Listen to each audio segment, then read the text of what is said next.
هرچا منلی ټول پیران یادوم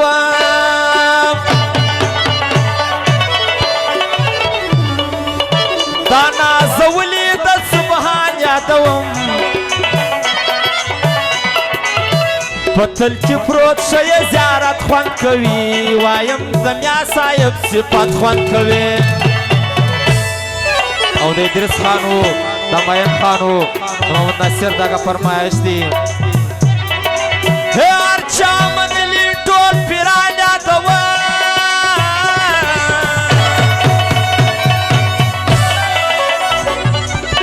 دا نازولی د سبحان یادوم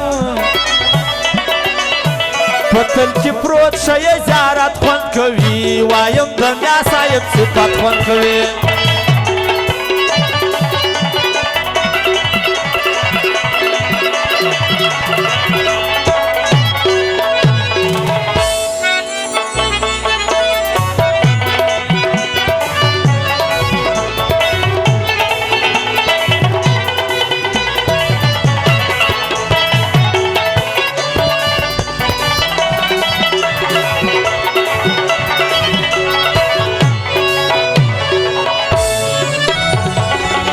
ادریس خانو امین خانه دغستی فرمایش دی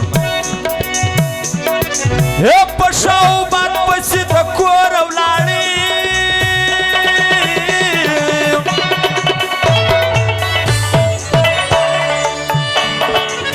پلار یې ژړل د خپلې مور ولاړې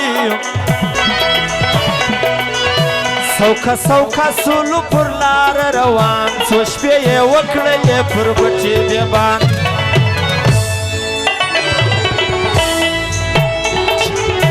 چې ور داخل سو د افغان و کور ته د ابدالي و میرویس خان و کور ته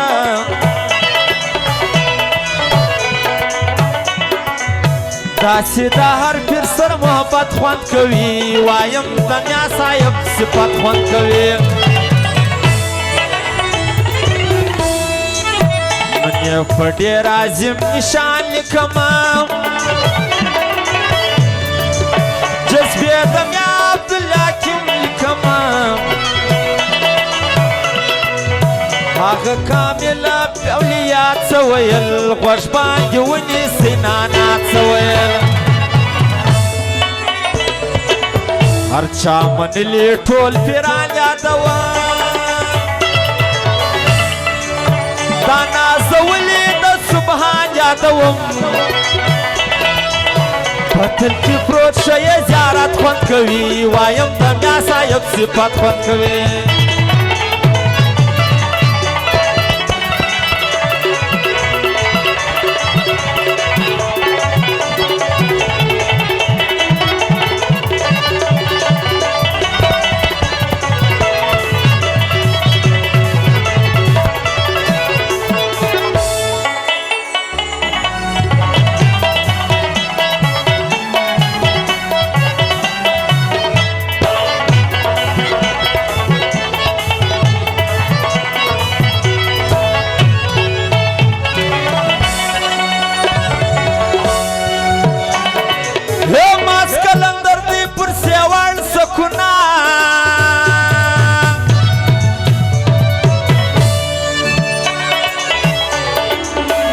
څنګه جوړ د مینانو زیارت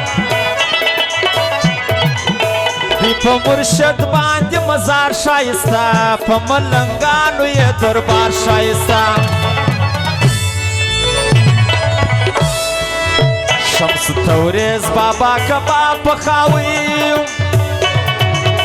پر یوانې زباندې المار دروي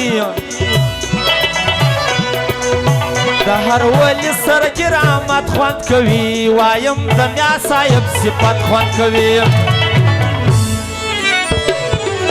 هر چا منلی ټول پیران یادوم دا نازولی د سبحان یادوم پتل کې پروت شي زیارت خوند کوي وایم د میا صاحب صفات